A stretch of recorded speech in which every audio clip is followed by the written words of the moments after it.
Shalom adik-adik yang dikasihi Tuhan Yesus. Kakak harap adik-adik dalam keadaan sehat. Sebentar lagi kita akan mulai ibadah sekolah minggu hari ini. Yuk kita mempersiapkan diri. Jangan lupa mandi dan gosok gigi ya, supaya wangi dan siap untuk memuji Tuhan. Selama beribadah, jangan sambil makan, minum, dan jangan sambil bermain ya.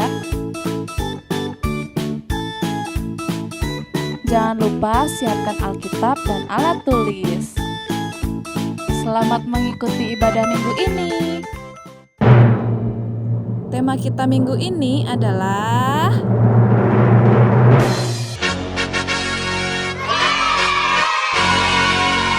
Shalom anak-anak, kita ketemu lagi di dalam ibadah online sekolah minggu GKI Mata Dirja. Anak-anak, di tengah kondisi pandemi yang tidak menentu ini, tentunya ada satu hal yang tetap harus kita lakukan adalah berdoa. Kita berdoa untuk kondisi pandemi ini boleh segera berlalu. Anak-anak, ada satu lagu yang mengajarkan kita untuk berdoa. Bagaimana sikap kita dalam berdoa. Kita nyanyikan lagu ini.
Tuhan Yesus, terima kasih atas penyertaan-Mu. Terima kasih apabila saat ini kami dapat mengikuti ibadah online kami.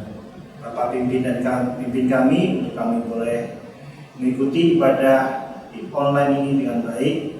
Sertai kami agar kami bisa menerima firman-Mu dengan sempurna. Terima kasih ya Bapa. Dalam nama Tuhan Yesus Kristus kami telah berdoa. Amin. Anak-anak, pentingnya kita berdoa adalah bagaimana kita mengikuti perilaku Tuhan dalam berdoa. Seringkali kita lupa untuk berdoa dalam hal yang kecil. Contohnya ketika kita mau berangkat ke sekolah minggu atau kita mau berangkat ke sekolah. Hal yang kecil, hal seperti itu kadang kita lupa untuk kita berdoa. Anak-anak, biarlah lagu ini terus mengingatkan kita untuk selalu tetap berdoa, apapun yang akan kita lakukan. Mari kita nyanyikan doa anak-anak.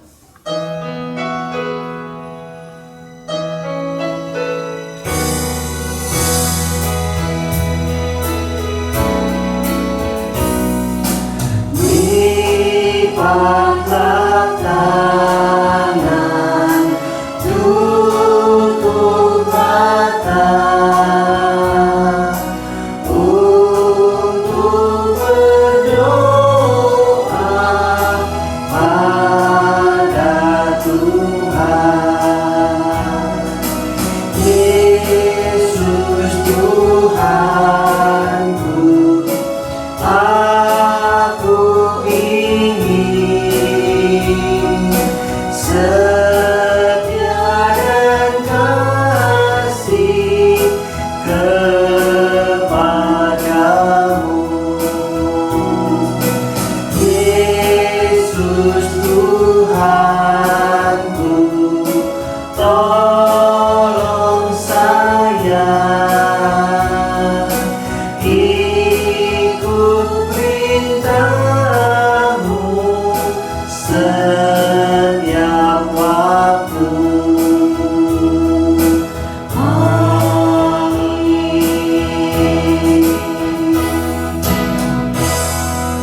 kita akan mendengarkan firman Tuhan.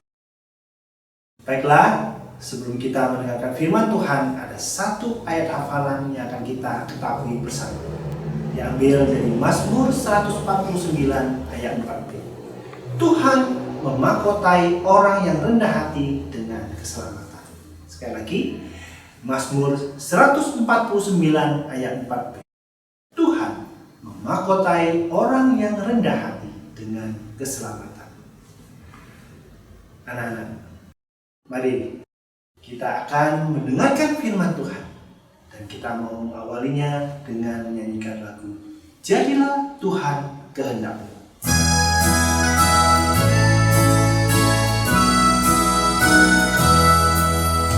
Jadilah Tuhan kehendak-Mu, pilihlah aku dan ujilah, sucikan hati pikiranku, dan di depan-Mu ku menyembah.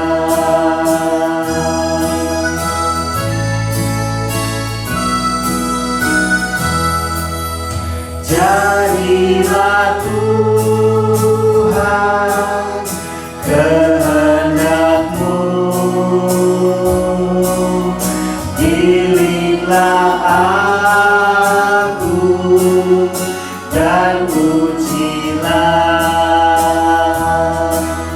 sucikan hati pikiranku, dan di depan-Mu ku menyembah.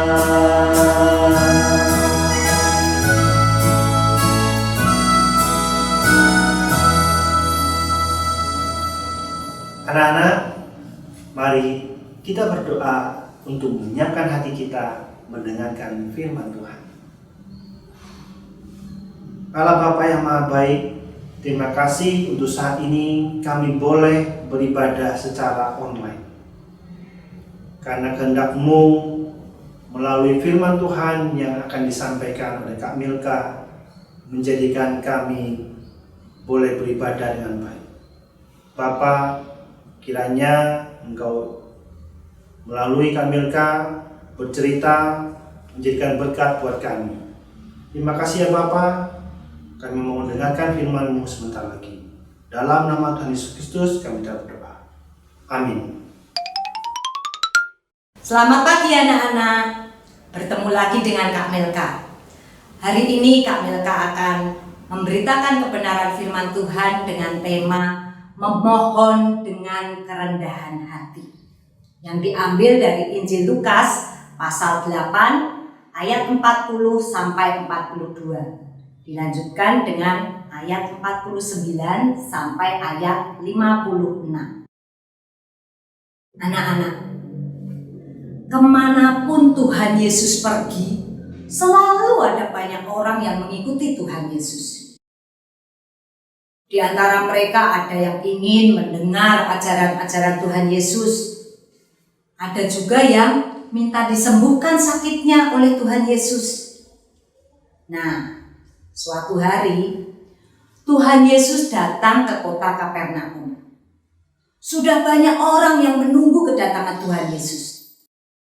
Di antara orang banyak itu ada seorang bapak yang juga ingin menemui Tuhan Yesus. Bapak itu kaya dan sangat terhormat. Bapak itu bernama Yairus. Bapak Yairus adalah kepala rumah ibadah. Saat itu Yairus sedang sangat sedih sebab anak perempuan satu-satunya yang baru berumur 12 tahun sakit keras dan hampir mati. Segala daya upaya sudah Yairus lakukan, tetapi semuanya itu sia-sia. Tiba-tiba Yairus ingat bahwa Tuhan Yesus pasti dapat mengobati anak perempuannya. Segera Bapak Yairus mengambil jubahnya lalu pergi mencari Yesus. Tidak lama anak-anak, Yairus melihat Tuhan Yesus dikerumuni orang banyak. Wah, terlalu banyak orang. Bagaimana Yairus bisa mendekati guru itu ya? Yairus terus mendesak-desak orang banyak itu. Dan akhirnya Yairus berhasil ke depan sekali, dekat dengan Tuhan Yesus. Segera Yairus yang selalu dihormati orang itu menjatuhkan diri dan berlutut di hadapan Tuhan Yesus. Guru, lekaslah turut dengan aku. Anakku sakit keras. Datanglah lekas Tuhan. Tumpahkanlah tanganmu. Maka anak perempuanku akan segera sembuh kembali dan hidup. Semua orang yang mengenal Yairus tahu. Tuhan Yesus juga tahu bahwa Yairus percaya kepada Yesus. Betapa mengherankan jika Yairus percaya bahwa Yesus dapat menyembuhkan anak perempuannya. Memang anak-anak, kepercayaan Yairus ini belum sebesar kepercayaan pemimpin dulu. Meskipun Tuhan Yesus tahu bahwa Yairus datang kepada Yesus untuk minta kesembuhan, tapi Yairus mau datang kepada Yesus dengan kerendahan hati. Yairus yang selalu dihormati orang, begitu sampai di depan Tuhan Yesus, segera Yairus berlutut merendahkan diri. Karena itulah Tuhan Yesus segera turut dengan Yairus. Semua orang juga mengikut Tuhan Yesus. Orang-orang itu ingin melihat keajaiban apa yang akan terjadi di rumah Yairus. Tuhan Yesus dan Yairus yang putus asa itu hampir-hampir tidak dapat maju karena banyaknya orang. Sebenarnya Yairus sudah tidak sabar anak-anak. Bagaimana ya kalau Tuhan Yesus terlambat menolong anak perempuanku satu-satunya? Yairus semakin gelisah. Tiba-tiba Yairus melihat seorang hambanya yang dari rumah datang. Melihat wajah dan sikap hambanya, taulah Yairus berita apa yang akan disampaikan hambanya. Aduh, hati Yairus seperti diiris-iris dengan pisau yang tajam. Air mata Yairus berlinang, meskipun hambanya belum berkata apa-apa. Dengan suara sedih, hambanya berkata, Tuhan, janganlah Tuhan ganggu gurumu lagi. Karena putri Tuhan sudah meninggal. Karena sedihnya, Yairus hampir-hampir tidak bisa berjalan lagi. Yairus lemas anak-anak. Yairus memandang Tuhan Yesus. Yairus heran. Karena muka Tuhan Yesus sama sekali tidak menandakan kesedihan. Padahal semua orang yang di situ mendengar kabar bahwa anak perempuannya mati, sedih juga mendengarnya. Lalu terdengar suara Tuhan Yesus menghibur hati Yairus. Jangan takut, percaya saja. Anak Tuhan pasti selamat. Perkataan itu diucapkan Tuhan Yesus dengan tegas. Yairus merasa terhibur anak-anak. Yairus tidak tahu apa yang akan dijumpai di rumahnya nanti. Tapi Yairus menyerahkan semuanya kepada Tuhan Yesus. Yairus percaya bahwa Tuhan Yesus tidak akan membiarkannya begitu saja. Nah, benar anak-anak. Sesampai di rumah Yairus, semua orang berebut untuk masuk ke dalam, tetapi tidak seorang pun diizinkan masuk oleh Tuhan Yesus. Jadi, yang masuk ke dalam rumah Yairus hanyalah Tuhan Yesus, ibu anak perempuan itu, bapak anak perempuan itu, beserta 3 murid Tuhan Yesus, yaitu Petrus, Yohanes, dan Yakobus. Kemudian pintu rumah ditutup rapat-rapat. Di dalam rumah juga banyak orang, sangat ribut, banyak orang menangisi. Memang begitu anak-anak, kebiasaan di negeri Palestina. Bila ada yang meninggal, keluarga orang yang meninggal itu akan menyewa beberapa orang untuk meratap dan menangis. Lalu Tuhan Yesus menghampiri orang-orang sewaan itu lalu berkata, "Mengapa kalian ribut di sini? Anak itu tidak meninggal, melainkan tidur." Hah? Tidur? Mendengar itu orang-orang di sana berhenti menangis dan mereka tertawa mengejek. Orang jelas meninggal kok dibilang tidur. Siapa orang ini? Orang sudah mati dikatakan tidur. Tuhan Yesus mengusir semua orang itu untuk keluar. Sekarang rumah itu sunyi, sepi. Lalu Tuhan Yesus masuk ke kamar anak perempuan Yairus. Nampak di dalam kamar seorang anak perempuan usia 12 tahun sedang terbaring. Matanya tertutup rapat. Tuhan Yesus menuju tempat tidur anak itu. Lalu Tuhan Yesus memegang tangan anak perempuan itu serta berkata, "Hai anakku, bangunlah." Ajaib anak-anak. Anak perempuan Yairus itu membuka matanya dan terheran-heran melihat sekelilingnya. Anak perempuan itu lalu turun dari tempat tidurnya dan berjalan menghampiri ibu dan bapaknya. Wah, ibunya sangat senang anak-anak, girang sekali. Ibu dan bapak anak itu hampir tidak percaya bahwa anak perempuan mereka satu-satunya benar-benar sudah sembuh. Lalu dipeluk dan diciumnya anak perempuannya. Orang lain yang melihat itu juga kagum dan memandang penuh hikmat pada Tuhan Yesus yang dapat mengalahkan maut. Tuhan Yesus lalu menyuruh orang tua anak itu untuk memberi anak itu makan, karena anak itu pasti lapar. Kepada murid-muridnya Tuhan Yesus berpesan supaya mereka tidak menceritakan dan menggembar-gemborkan kejadian itu, supaya orang yang mengikut Tuhan Yesus bukan karena mujizat yang diperbuat Tuhan Yesus, tetapi karena percaya kata-kata Tuhan Yesus. Karena kata-kata Tuhan Yesus lebih berharga daripada mujizat.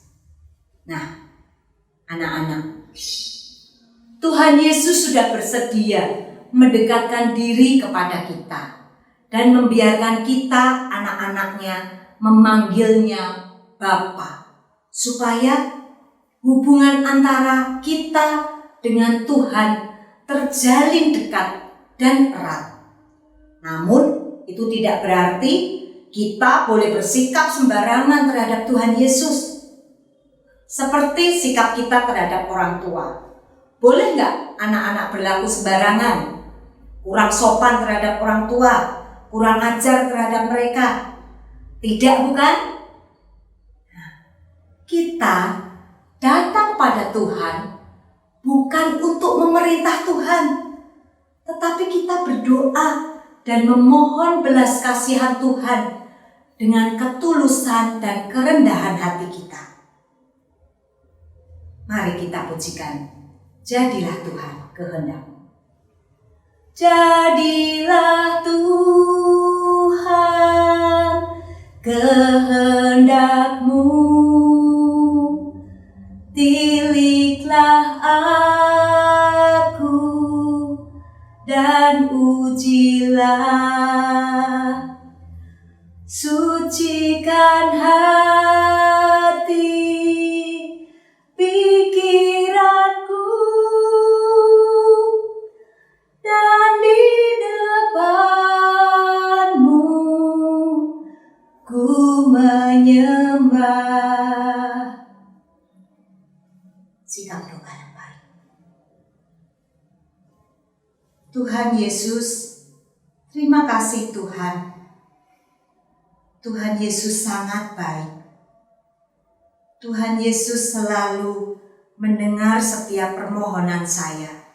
Jikalau saya meminta dengan penuh ketulusan dan kesungguhan hati.